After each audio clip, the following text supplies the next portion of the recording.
نحمده ونصلي على رسول الکریم اما بعد۔ ہندوستان کے صاحب نے پوچھا ہے کہ شب برات کب ہے؟ جواب عرض ہے کہ 19 جنوری بروز پیر کو انڈیا میں چاند کو چاہیے 6 ڈگری، برما میں 5 ڈگری، بنگلہ دیش میں 5 ڈگری، نیپال میں 5 ڈگری، کراچی میں 6 ڈگری، پشاور میں 4 ڈگری، ایران میں 6 ڈگری، افغانستان میں 4 ڈگری۔ چونکہ 10 ڈگری میں نظر آتا ہے، یہاں 5 ڈگری اور 6 ڈگری ہے، اس لیے 19 جنوری بروز پیر کو چاند نظر نہیں آئے گا۔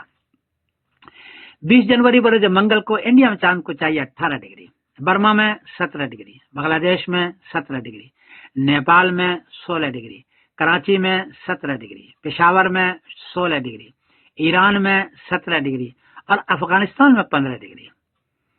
یہاں 20 جنوری بروز منگل کو 10 ڈگری سے چاند اونچا ہے، اس لیے چاند نظر آئے گا، شاید مہینہ تیسا ہو جائے گا اور دیر تک رہے گا۔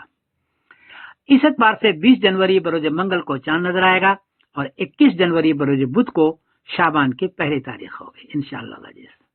اس اعتبار سے 3 فروری بروز منگل کو کی شام کو شب برات ہے، 3 فروری بروز منگل کی شام کو شب برات ہے اور 4 فروری بروز بدھ کو شب برات کا روزہ ہے۔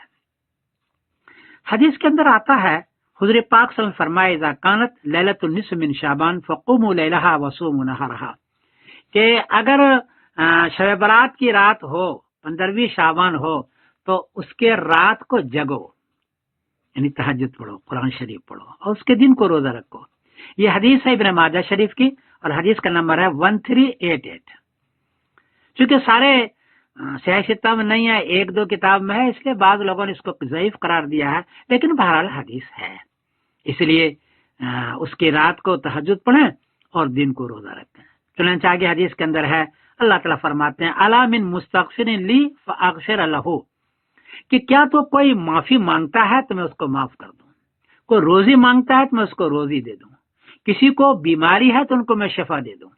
صبح تک ایسا ہوتا ہے، اس لیے اس رات کو دھمال نہ کریں، چراغاں نہ کریں، لوگوں کو تنگ نہ کریں، شور نہ مچائیں، یہ نہ کریں۔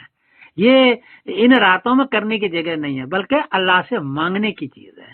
اس رات کے اندر مانگے تو انشاءاللہ العزیز آپ کو شفا بھی ہوگی، روزی بھی ہوگی اور اللہ تعالیٰ تمہارے گناہوں کو معاف بھی کریں گے۔ بہرحال یہ چیزیں میں نے بتا دی۔ میں سمیر جان قاسم بول رہا ہوں مانچسٹر انگلینڈ سے۔ السلام علیکم ورحمۃ اللہ وبرکاتہ۔